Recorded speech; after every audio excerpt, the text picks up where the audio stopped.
RelationEQ. I'm your host, Julie Sims, and today we are going to be focusing on community relationships. How do we build and impact our community? And today I have two very special guests. Of course, my guests are always special, but these are kind of extra special.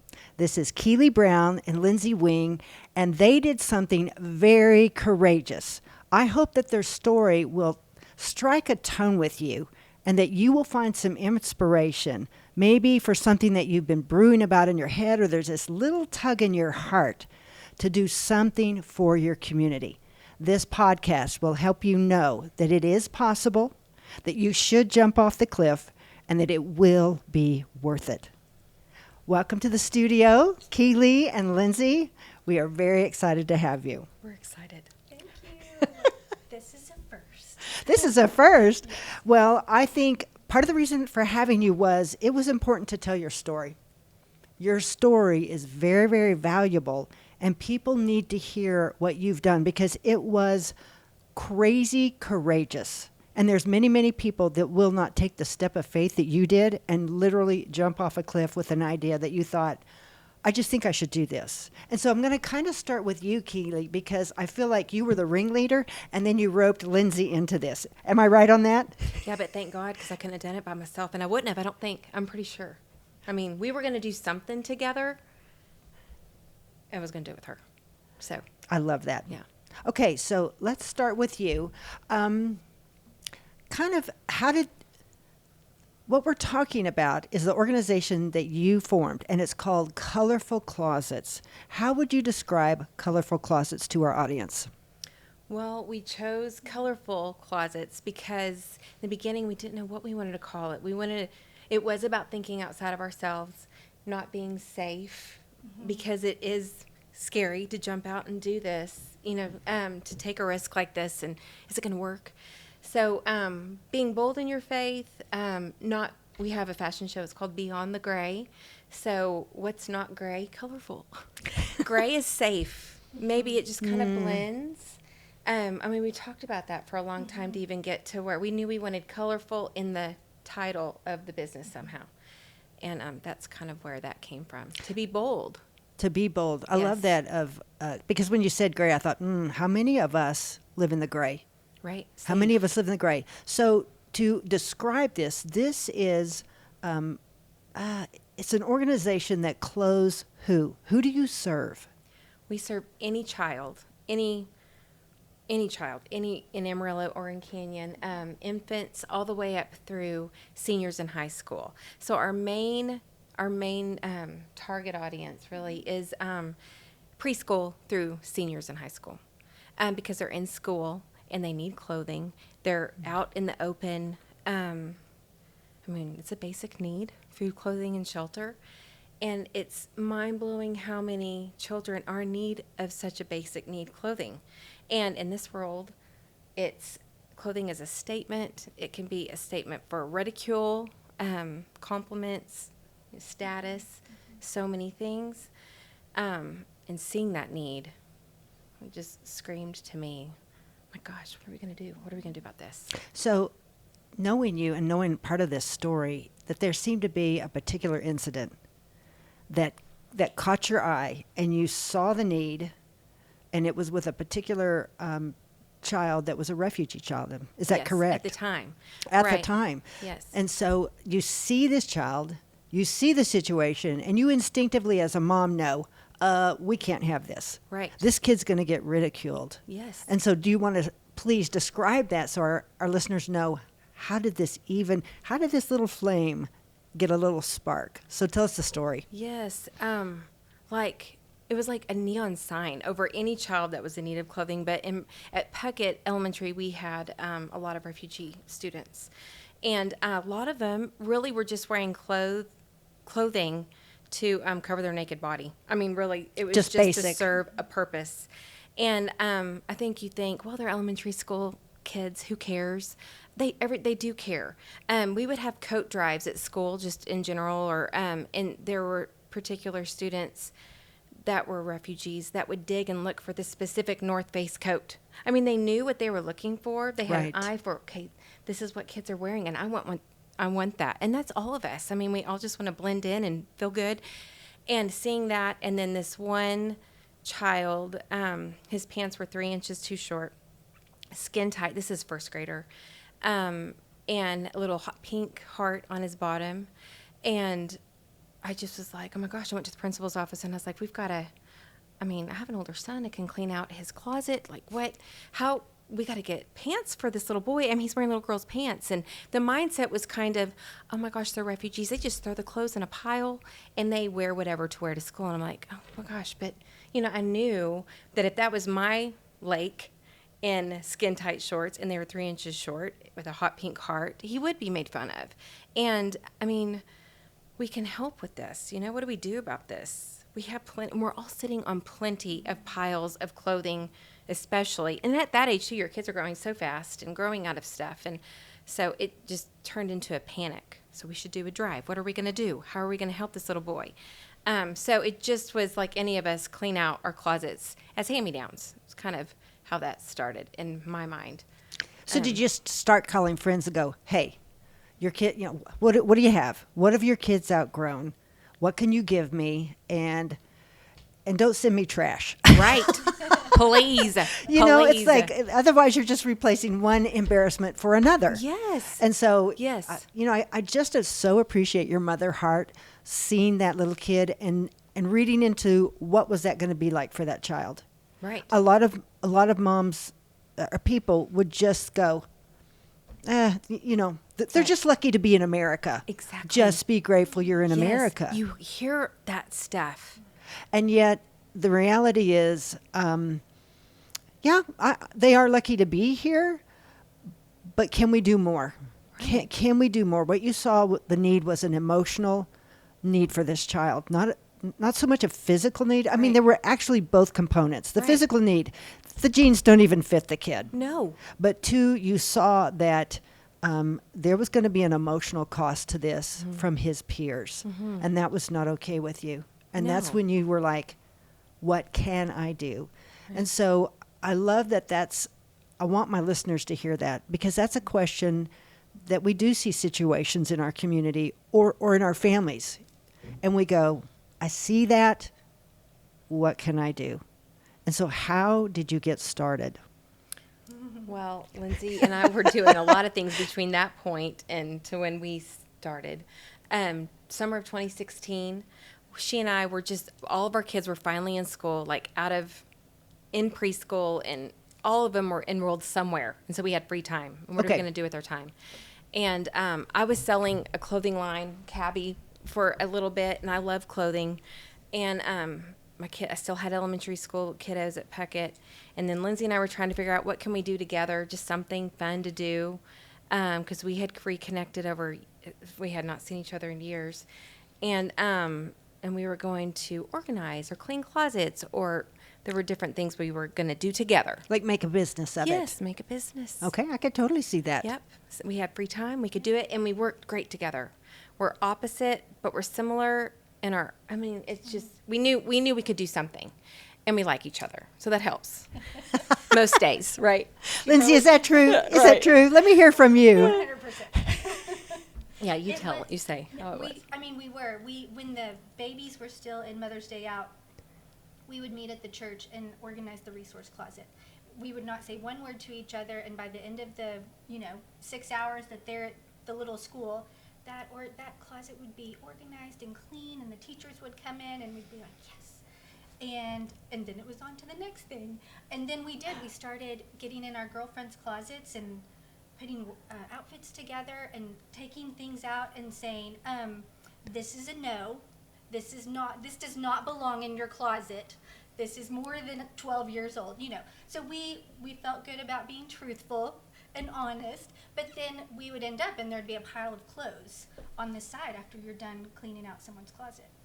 But they were, they're women's clothing. And there's a lot of women-specific ministries out there. So we felt like that was already kind of being taken care of. Right, covered.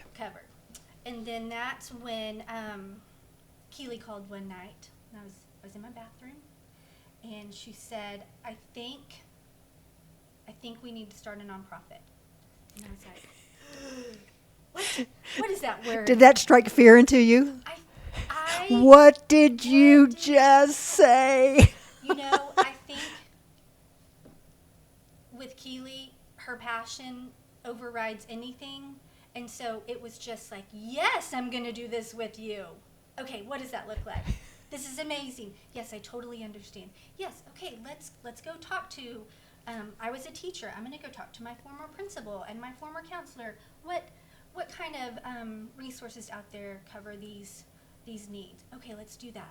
And it was really just, okay, God said, here's this step I'm going to put on your brain. And we would go accomplish that. And then there was the next step.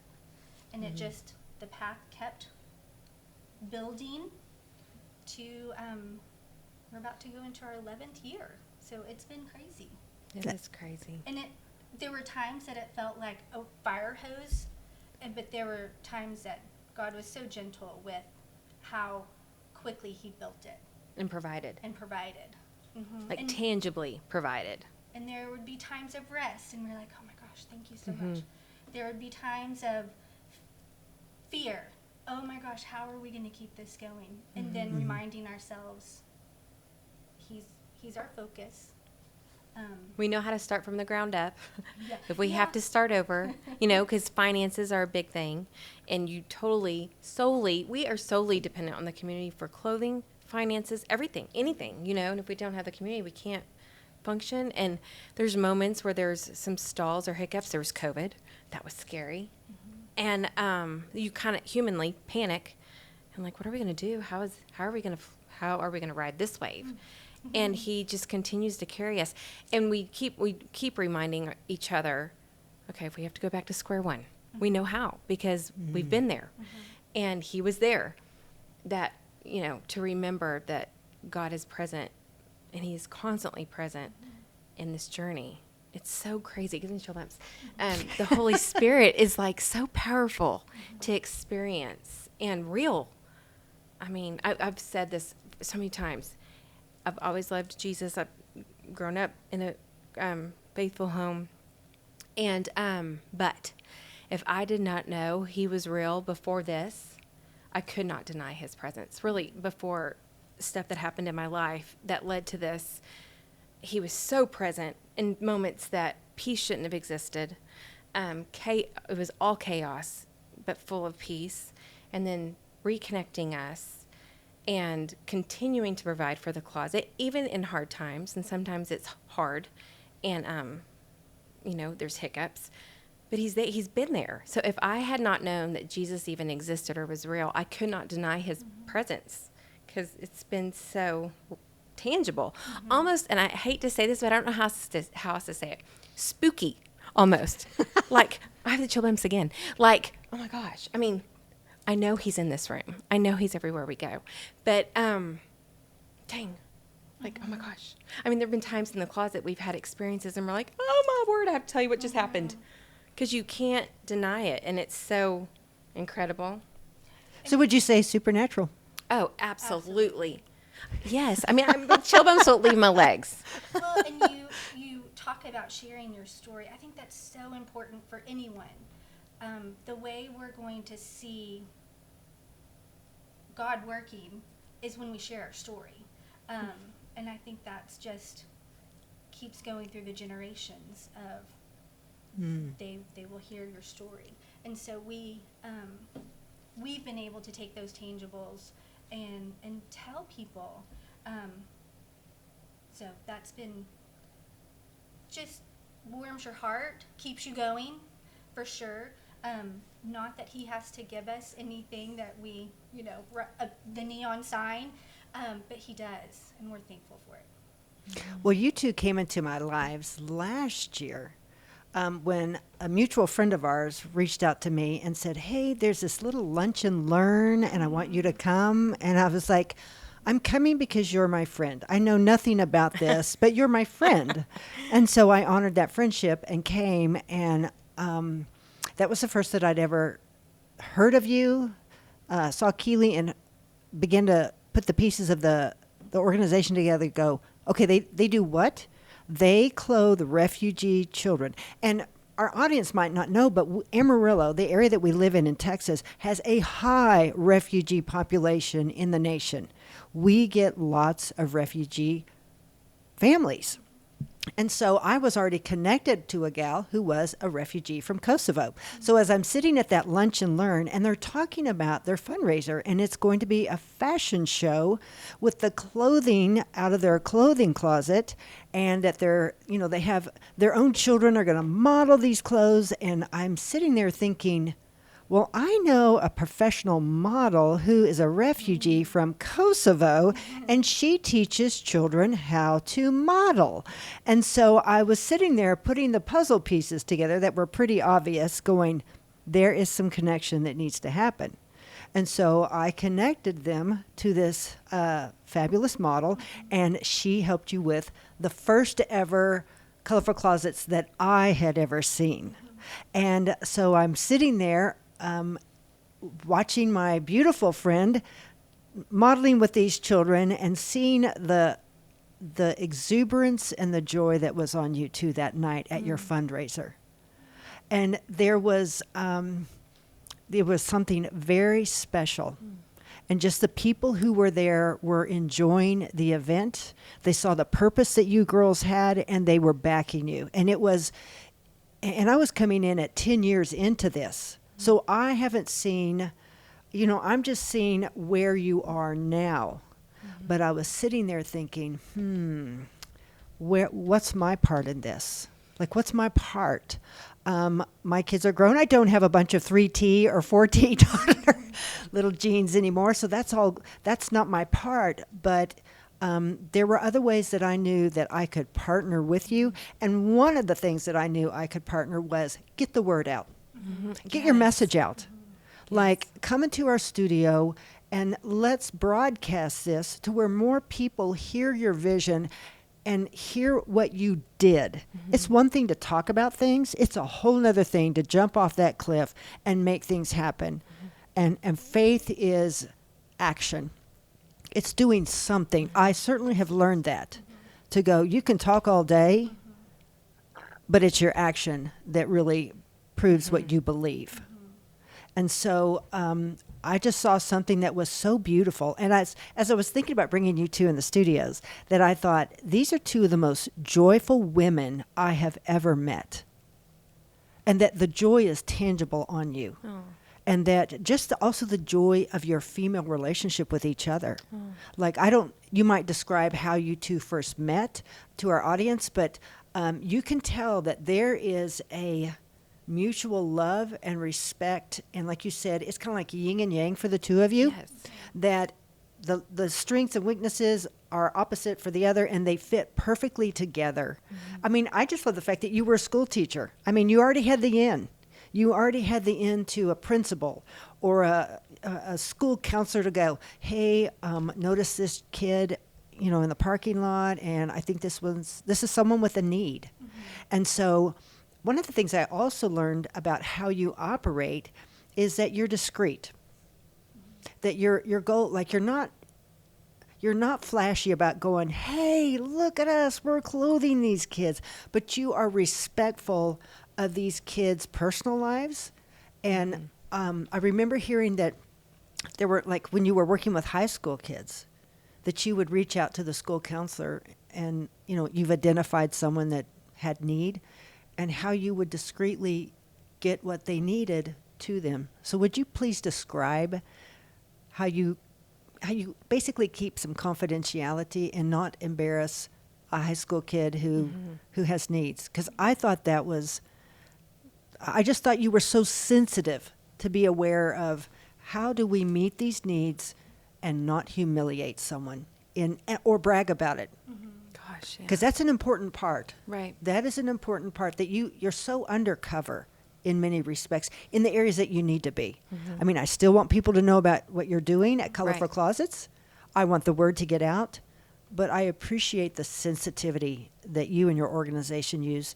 And then let's also talk about who else is partnering with you. Like, how do you physically get this job done? Because it's not just the two of you. You've added other key people that are helping you make this happen. Mm-hmm. So let's go back to how do you deliver clothes to a high school kid?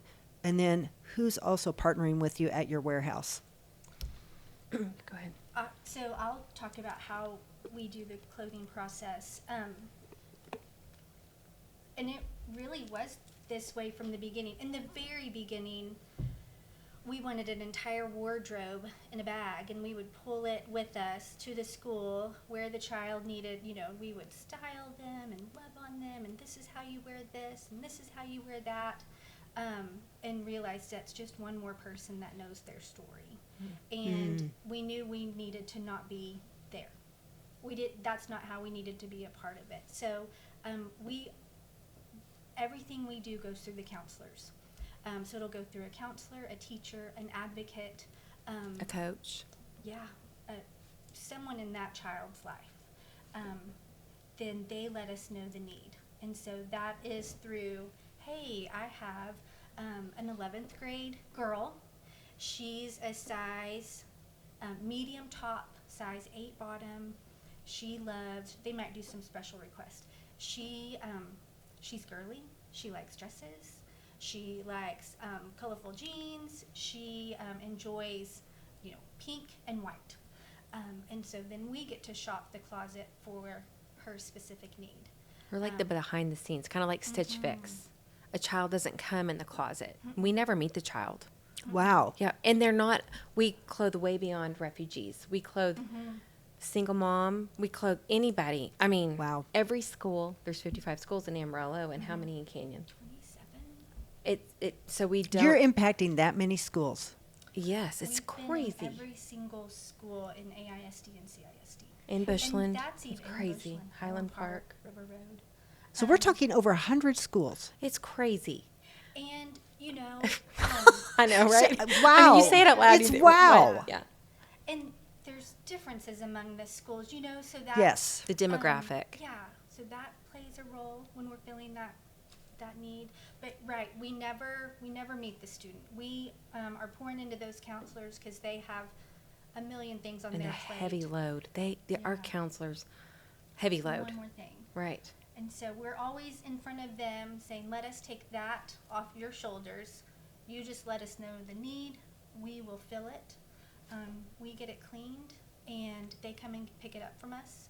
In the beginning, Keely and I did all the laundry. We did all of the deliveries. Because there were only like 8 kids that we were clothing a week. So we're like, you take 4, I take 4. Yeah. Yeah, so doable, right? Yes, it was so doable, and then it like blew up. But it was also fun when we did do that because it's so important for us that the clothing that we keep through clothing donations is stylish, on trend, dignified, no pit action, stuff that people, we're a large convenience for some people. They just want to get rid of stuff. We're not Goodwill. We're not a thrift store. We really want anything that we put on a child to build confidence so that they can learn. They can rest in their skin when they walk in that building.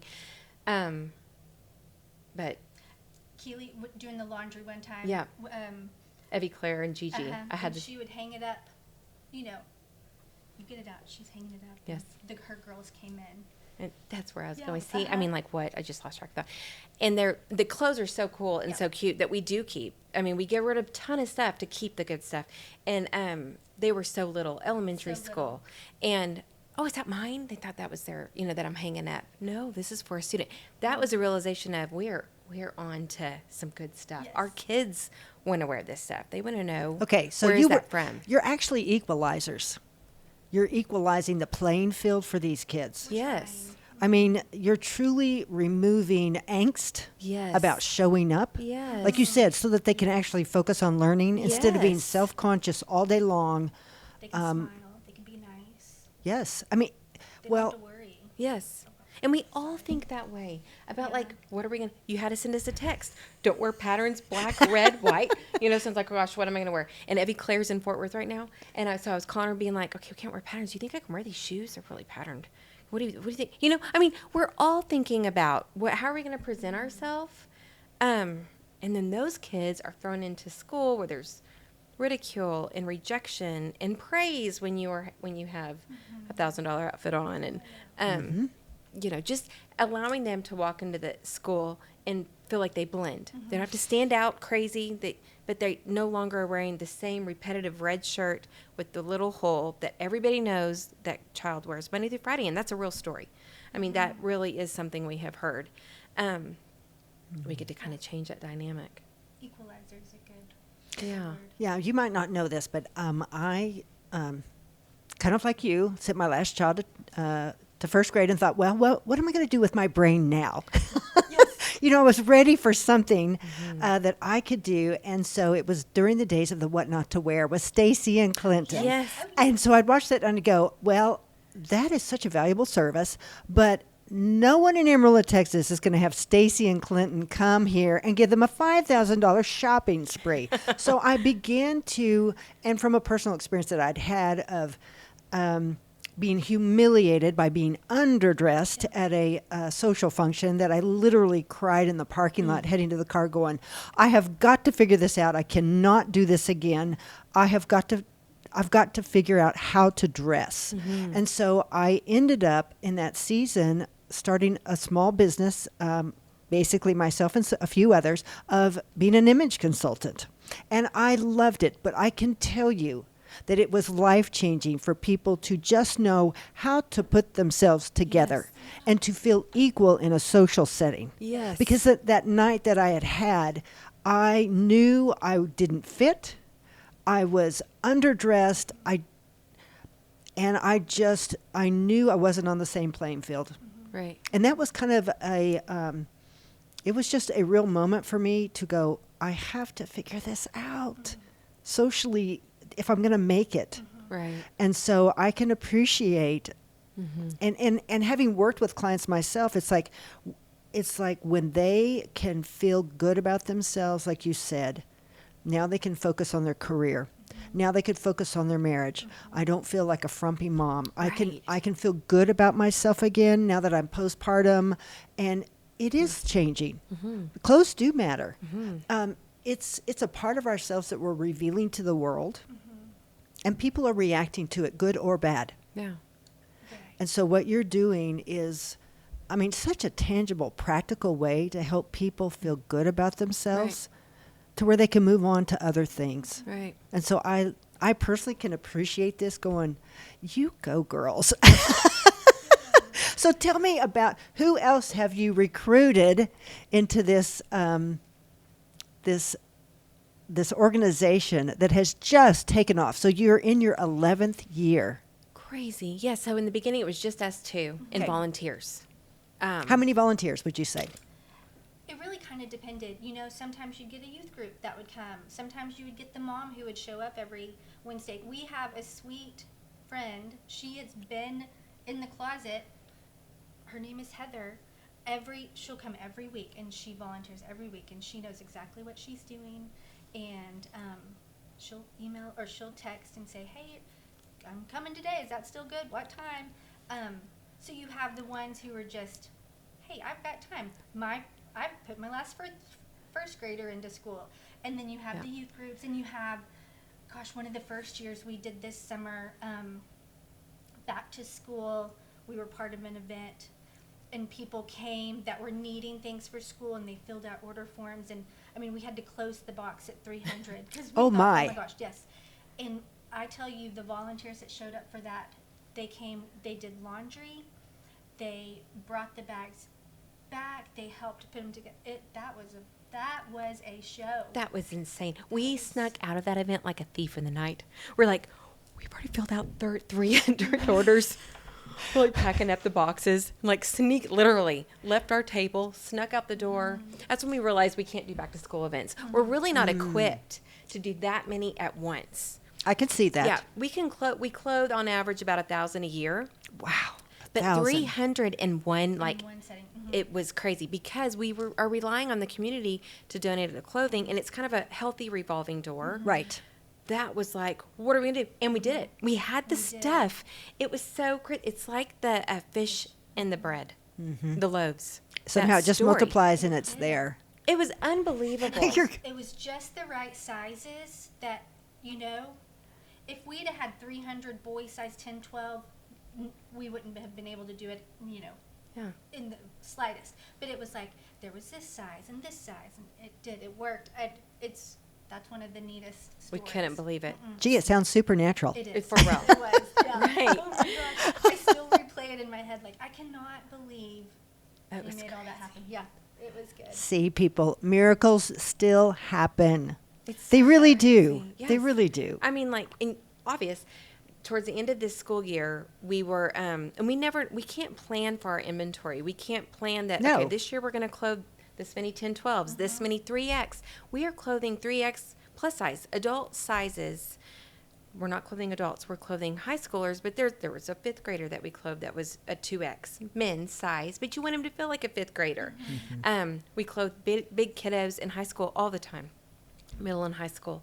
But just, what was I going to say about that? What in the world? I just lost. There's so many things in my head. Edit that part out. So many stories. I know there are So so many stories. Are there any particular stories that stick out that you want to tell? Because I do think people remember stories. Mm-hmm. So any particular thing that you that you wanna Hello Kitty story, highlight? That's one that I think of a lot. okay, Hello Kitty story. Hello Here Kitty. it comes. Yes, I know. It was crazy. This was not this school year. It was last school year. And we got a request. It was from a Days of Allah student. And she was invited to her first sleepover. And she was 7th grader. And the counselor was explaining, because we received the messages from the counselor. Okay. So the message comes through an email. And it's like, she has her first overnight. I don't even know if I can ask this, but the counselor said, I'm going to go ahead and forward you the email I received from the student. So the email was to the counselor, and she was explaining to her counselor, this is the first overnight I'm going to have, and there's a theme, and it's Hello Kitty. And I don't have anything Hello Kitty. And she was from a family that was really struggling. She was like helping with her dad. Her dad was ill. She did not have a mom. I mean, all the odds were against Right. her. She's just excited she was invited. And on top of that, there's a theme. Of course, there's a theme. So 7th grader, she's in a women's medium. Do y'all by chance have anything Hello Kitty? And I'm thinking, no way. A women's meeting. We're going to have a ton of Hello Kitty in the youth sizes, but a women's medium Hello Kitty. But we had just received a ton of gift cards from Kappa alumni. They did a Christmas thing, and we were the benefit, and so we had a ton of Christmas cards to Walmart and Target. I mean, gift cards to Walmart and Target. So we had, we could give this counselor some gift cards to go shop for it, or anyway. But I thought, I'm going to go ahead and check. I'm going to go and look in the women's section and see if we have any Hello Kitty. I bet we don't.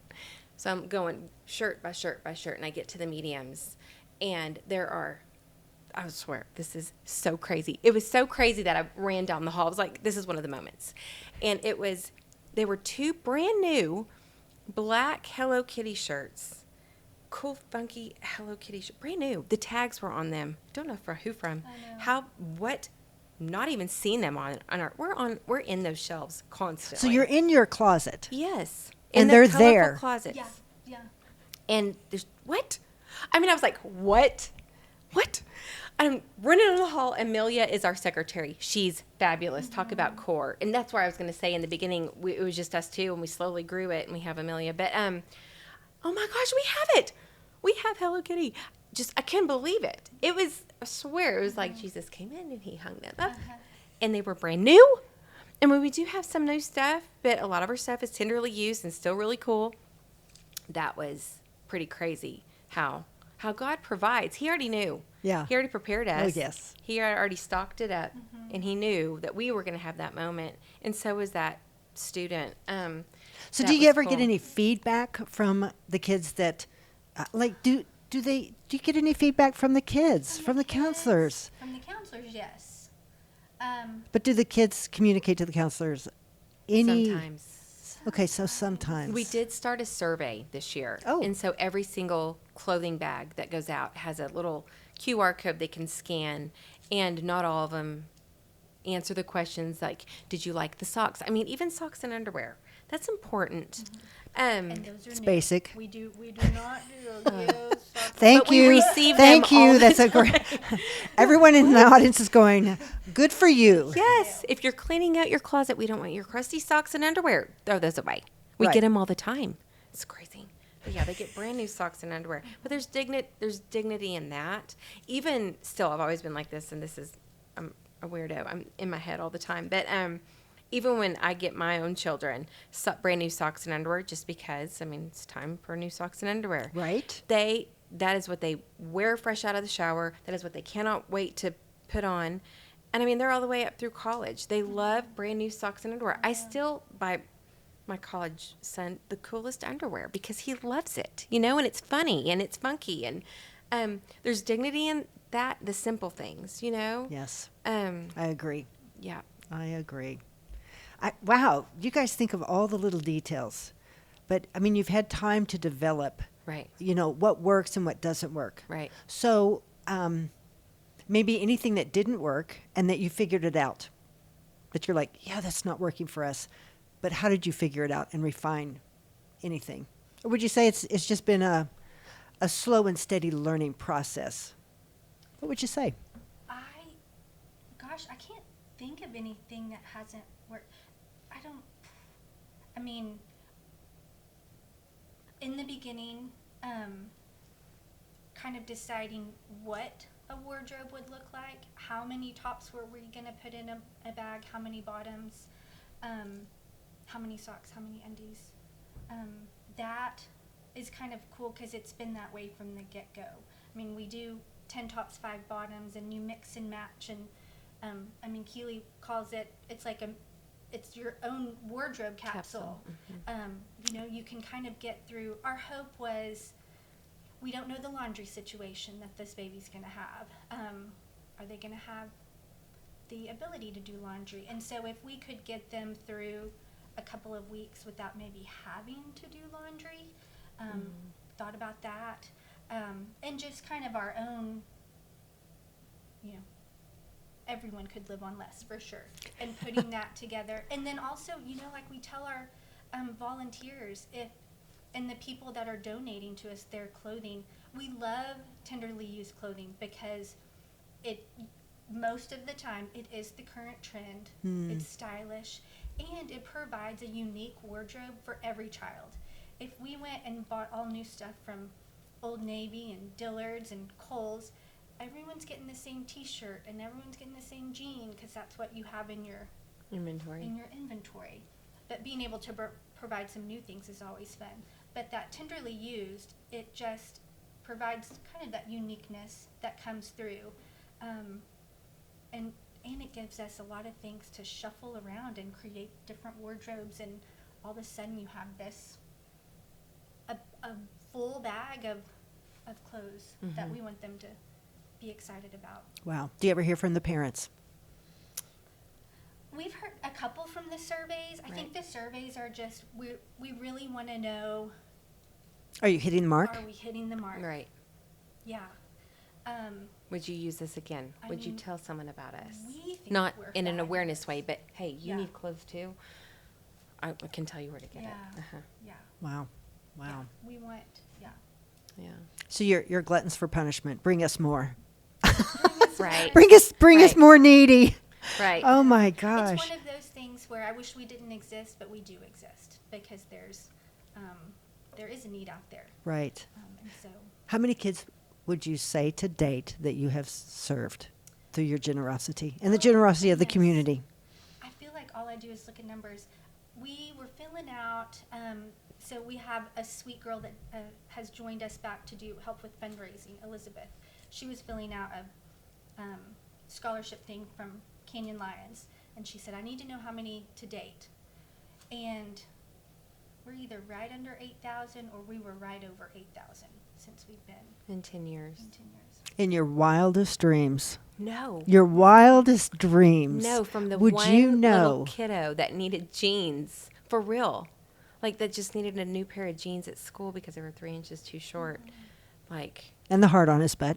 yes. Yes. And so now, over 10 years later, and you have benefited 8,000 kids.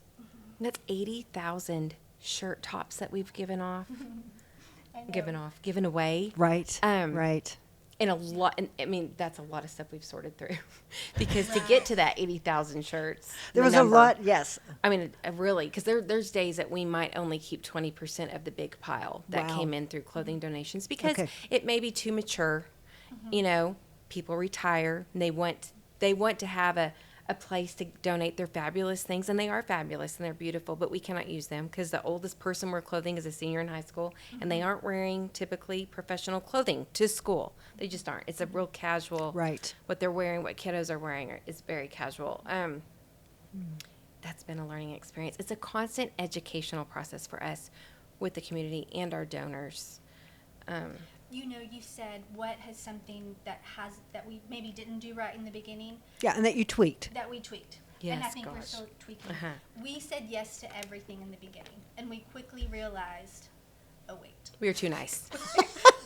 we do not need your pot and pan or Your spoons. the baby blanket or your negligee from Friday night. I mean, we had to put some boundaries on really what we would like for the donations coming in, what we would, kind of the criteria. Yeah, we thought it was a no-brainer that if it's a clothing closet, we don't For want the kids. dishes in the sink. Yeah.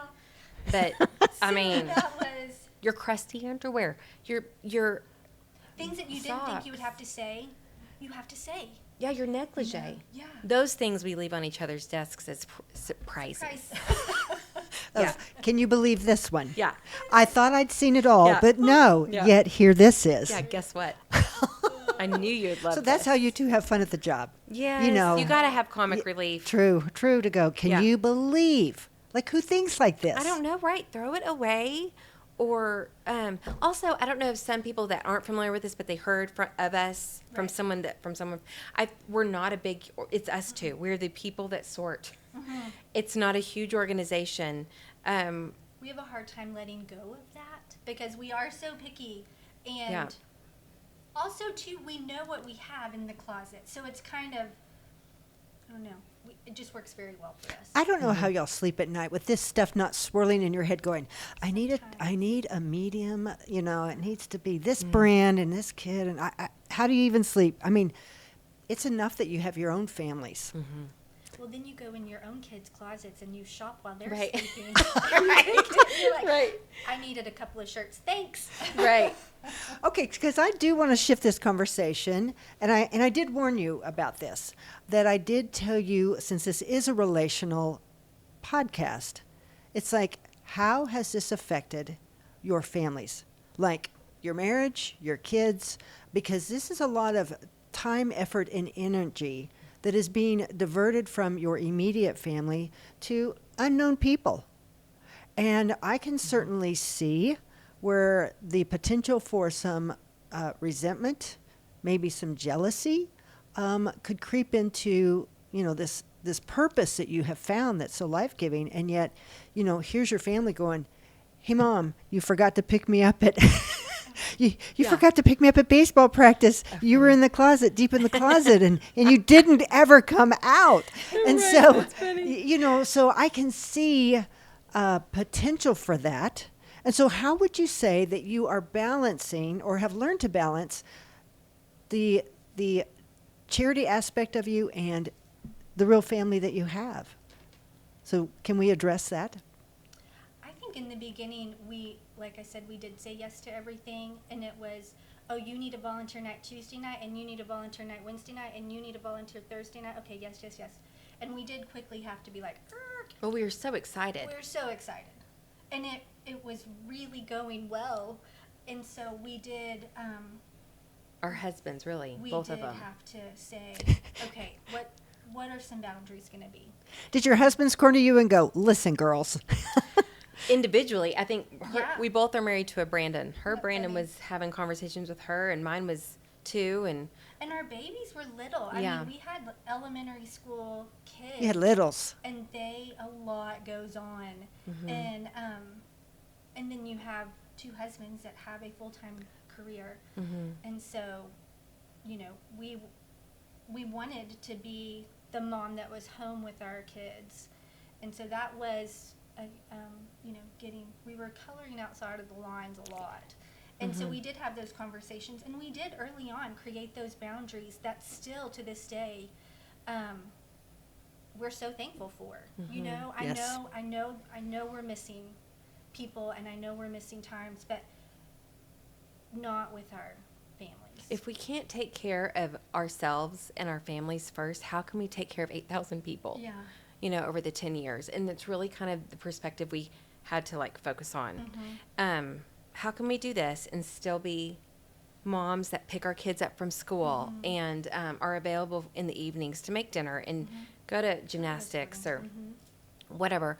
And it does work. We have one volunteer night a month, and it is very limited, and it's funny, they don't fill up, you know, every month. We don't have a ton of volunteers every Wednesday, because a lot of times that doesn't work. People have their church night on Wednesdays, or there's conflicts, but that night works for us because she has 3 kids, I have 4. We're in different directions at basketball, football. I mean, we are everywhere in the evenings, and we want to be available to our children because those are our children.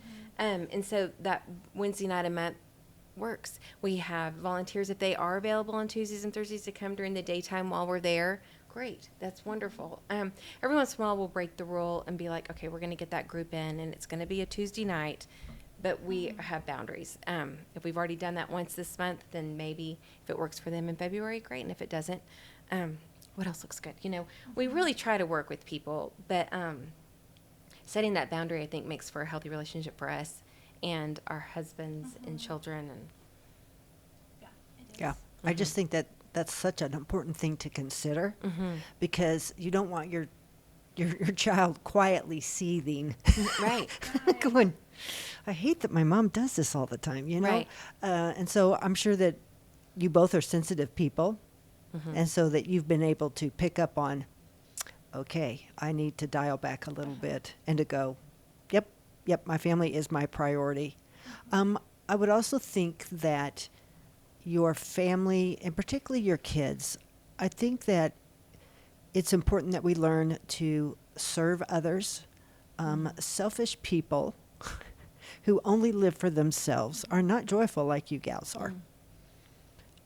There's just a difference when you come across someone who lives for themselves or lives for pleasure, and it's just like, gosh, what was your purpose? What were you supposed to do with your life that maybe you might have missed? You're just all about yourself. And so I think that you're setting such an example for your children to go be other focused.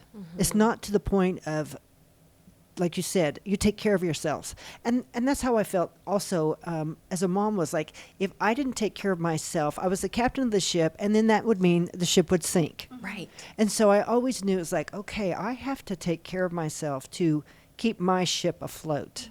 And so I think you're setting a good example to your kids that, yes, we take care of our top priority, our top tier. But there's room for those of us, you know, for others below us that we can give. We should have our eyes open to society and where in our community, who's in need? How can we serve them? Because there is such joy in knowing that you did something good. You showed a kindness. You showed someone, honestly, the love of God in such a tangible way. So you are setting such an example to your kids and your community of selflessness. And so I really want to commend you. It's part of why I wanted to get you here in the studio, was I wanted people to hear your story. And this is not a bragging story. And there's just not this sense of bragging on either one of you as it is you're quietly doing this work. I mean, like, you never meet the kids. No, right. You don't get any thank yous back from these kids. And yet you've impacted their life in a tangible way. And so this is not about, I don't sense from either one of you that this is kudos to us. Yeah. I've never heard of you in our community until the friend talked me into that lunch and learn. And so I'd like to wrap up with, how can people help you? Like, what is it that you're still needing? How can we benefit you in this mission that you're on? Are you still needing donations? Is there anything that we could talk about that would be beneficial to you at this time? I think awareness is key. And understanding our mission, not using us as a convenience to just purge your closet, really accepting what it is that we do, and we clothe students, and there's a reason that we don't need, our mother's clothing, and that's not to be offensive. There's fabulous foundations for that. It's Right. not our mission. Right. We are very, very set on that. Awareness is key. Prayer, of course, is huge. And then I feel like it all comes together after that. But tenderly used clothing, age appropriate. Cannot stress that enough. Up through high schoolers. That's the oldest person we clothe. I have to say it over and over, over and over. But and then financial donations help us run the business, help us fill empty shelves when those 10-12s aren't coming through. One year, for some reason, we were clothing so many plus-size students, and we were prepared for it because we didn't expect it. And so we wrote a $15,000 grant, and we were able to purchase a lot of plus-size clothing. We're sitting on a good pile of plus-size clothing now. Wow. But we never know how to prepare, but it takes money. We do pay our employees. Just because you're a non-profit does not mean you don't run like a business. Right. To keep afloat, we have an office, we have a staff, toiletries, socks and underwear. I mean, even, when you run out of socks, toiletries at your own house all at once you're out of deodorant, toothpaste. I did this last week, and the groceries are so crazy right now anyway, but it took me $100 over, at the grocery store. Because I was also out of laundry detergent, all the things at once, soap, bars of soap. And it really is an expense. So financial help allows for us to provide toiletries. We do have people do toiletry drives, sock and underwear drives, brand new sock and underwear drives. Again, when you go shopping for socks and underwear, we want quality socks and underwear as if this is the only 5 pair of socks and underwear that they will have for maybe years. Wow. And I think of their feet. A lot of these kids, their feet are their vehicle. It is how they get to school. It's how they might go to the grocery store for their parents, because a lot of these students are caregivers of their parents or of their grandparents, and they are walking everywhere. So what sock is going to last? Hopefully a year. Some of them 2, because the counselor may not recognize that they need new stuff. So that thought process, don't just go to Dollar Tree and just buy 100 socks because I could get 100 pair of socks because they're only $1. The thought process of those won't last. Buy if you want to know, buy a pair from the Dollar Tree and wear those for a year. They're not going to last you very long. And not to be ugly or pretentious or materialistic. Quality and dignity, it's huge. My children in my own home have way more than 5 pairs of underwear and socks. These kids may only have that. So taking that into consideration is a constant educational process. And we love the opportunity to go visit with people, have lunch and learns, have them out to the closet. We will feed the group lunch, their business group, their church group. Just come and learn and take a tour. That's so important. So If you could, not everyone's passion is going to be collecting tenderly used clothing to clothe the community. Finding your passion and going about that is one thing. But if you are helping an organization, what is their passion? How can I help them to where it runs smoothly? And so I think sometimes, through a text, you don't get the tone of how that text was meant to come across. You get our tone. You understand our heart. You understand kind of our path of where we've been. And we do want so much for these kids, because the result is not that they have, a stylish outfit. Yes, that is the midpoint, but then that turns them into a person that is seen for who they are, not just what they're wearing. So it's kind of like this full road we want them to walk. And so sometimes just getting across that need for what we do and how we want to do it is, I think awareness is probably number one. And donations, we're always asking for clothing or for money. It's like one or the other. And it's not Sounds like fun. teenagers. It's not fun, right? Yeah. Moving of money. That's not fun. does. But Brandon, my husband, was saying the other day, but Keely, you're not asking for money for yourself. You're asking for money for a mission. But still, it stinks to have to ask for money. It's just, I don't know, it's intimidating. And we, neither one of us have ever wanted to be. That's why we like having Elizabeth, who represents the closet. We don't want to be that friend that they're like, oh gosh, I didn't go to her fashion show. You know, we don't even think that way. In the very beginning, when we were still at Puckett, a lot of the Puckett teachers would see me, like I'd come because it was Abby Claire's birthday and I was bringing cookies or helping with Tuesday folders or whatever. And the teachers, like, they would be like, oh my gosh, we haven't been to the closet yet. I'm so sorry. I'm like, oh my word, I'm not even thinking about that. I'm thinking about Abby Claire and Tuesday folders. Please, I don't want anyone to feel guilty when they're, you know, in our Around you, presence. right. We do live and breathe the closet, but we don't expect anything from our friends and family because they know us. And again, they may have a heart for some other mission. There's so many fabulous missions in our town, and that is okay. I support it because there's so many needs, and God will lead the people to us who feel called to us. But I feel that way even with our Instagram posts. We really didn't want to be on social media because one of us are huge on social media.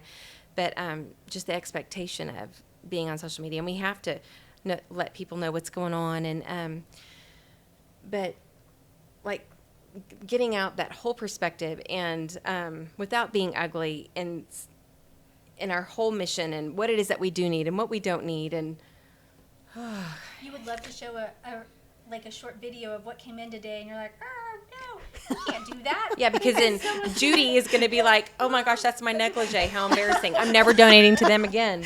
But yeah, it's so interesting. But Oh my gosh. What a journey you two have been on. What a journey. So how do people find you? Like, how do they find you? They lift up rocks and they look. No, sometimes we hide. No, we don't hide. But Keely like- does all of our social media. She does a great job. So our website, What's your website? it is www.colorfulclosetsama.org. All right, say that one more time. Slow it down so our Okay. people can write it down. So www.colorfulclosetsama.org. Okay, that will be in our show notes as well, so that if you're interested and you have that closet full of kid clothes and you are looking for the place to give it to, we It'll will. tell you all those things. Yes, and they'll be able to find out more about you. But I want to thank you for both coming in. I knew this one was going to be good. oh, I knew that just the heart and soul that you have behind this is so beautiful, and we've had a lovely conversation. And I think that there are nuggets in this that people will glean. It's like, I want our audience to catch the inspiration. The inspiration of, if they can do it, I can do it. yes. Because you don't know that even your story and the success of your story can give someone the courage and the boldness to go, well, I've been thinking about this, and God has been laying it on their hearts. And it's like, you just need to jump. Yes. You just need Yeah. to jump. Because I think that that's what you would tell them is, Yes. jump and don't worry about the landing. Because you guys haven't landed yet. Oh gosh. You're still falling. You're still in free fall. Yeah, right in the wave. Yeah, Brandon used to say, he'd be like, gosh, this before the closet, he would say, why don't you, do something bigger instead of like finding the pair of jeans that the little boy needs or cleaning out Lake's closet. And I'd be like what? He'd be like, something bigger. And I was like, no. I don't know. Who has time for that? What do you mean bigger? Like, we're doing what we can do. We can clean out Lake's closet and give it to this little boy, and then, just do what we can do. And then we reconnected, and here we are. And it's bigger. Yeah, it's crazy. See, and I think what's critical for our audience to hear is, you just did what you could do. It's as simple as that. You don't have to do the whole thing. Right. But what can you do? Go do that. Just go do that. Well, Keely Brown and Lindsay Wing, I am proud to call you my friends. Aw. And so happy to have had you in the studio and to let our people hear from you. And hopefully to be inspired that they'll go, all right, they did it, so can I. Thank you again for being here. Thank you. Thank you. So fun.